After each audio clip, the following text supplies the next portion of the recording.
Meg 2, The Trench. So Meg 2 is, you probably guessed it, it is the sequel to Meg. Now, let's flash back a little bit. You know, these movies, these shark movies, well, they are here for just the entertainment purposes. There is no logical purpose to it. But when I saw the first Meg movie, I was really happy. I was really entertained by it. And in that regard, the first Meg film really fulfills on that entertainment purpose. Now, seeing the second one, did I feel the same thing? Well, not really. Because in my mind, these kinds of movies, these shark movies, they don't necessarily need to have sequels. But here we are with Meg 2, The Trench. The story follows, of course, Jonas, played by Jason Statham. Now, he and his team must investigate the trench way underwater.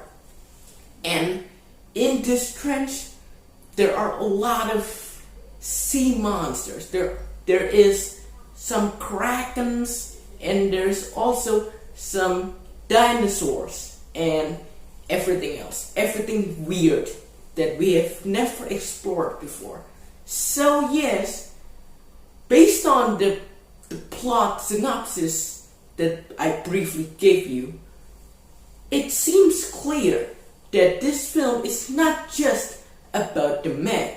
It's more about the creatures inside the trench rather than focusing on Meg. And well, yes, from one side, it is really refreshing just to see another creatures lurking around, not just the Meg.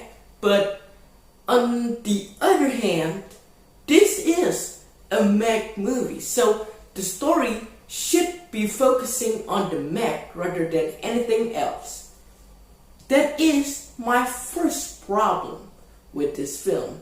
My second problem is that this movie is too long. This movie is almost 2 hours. You're just seeing Jason Statham versus the Meg. While that concept is very appealing, this concept is unfortunately ruined by the existence of the main antagonist, and it is a human antagonist.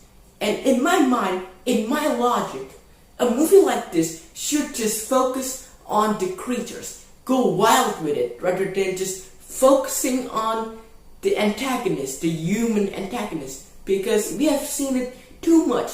We have seen this kind of plot a little bit too much. That's just what I'm saying right here. And yes, the concept of Jason Statham's character versus the Meg is very appealing. It is appealing enough to draw the audience in.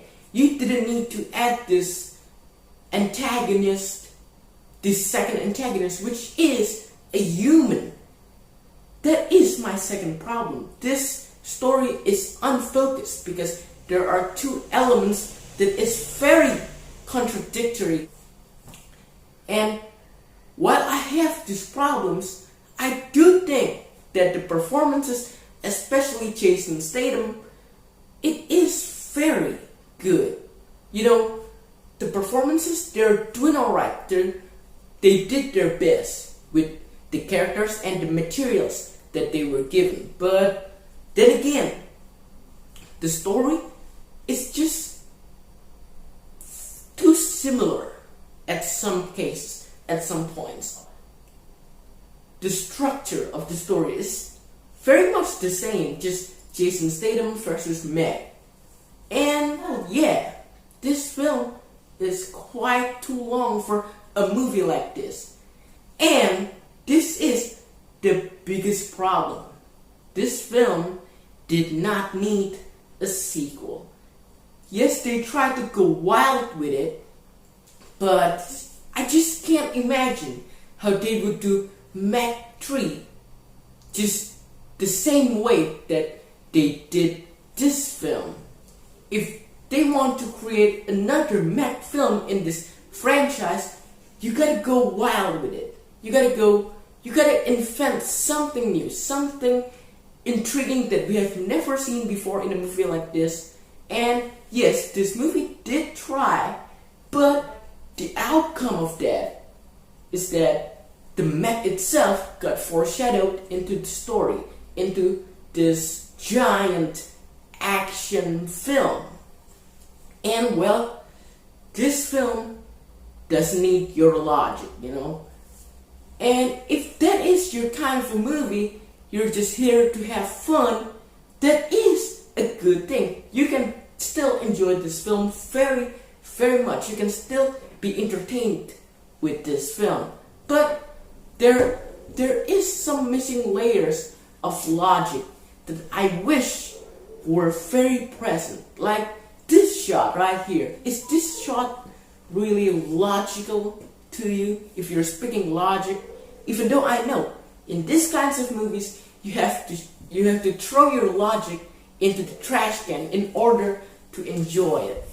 And that's what I did. So in the end, this film was a pretty good ride, but it is a really convoluting plot because you have to share these two spotlights between the Meg and the creatures way down below the trench. And well, it does result to a really compelling climactic, but doesn't really create a new experience. While it is still being enjoyable, and if you are here just to enjoy the film, that's okay.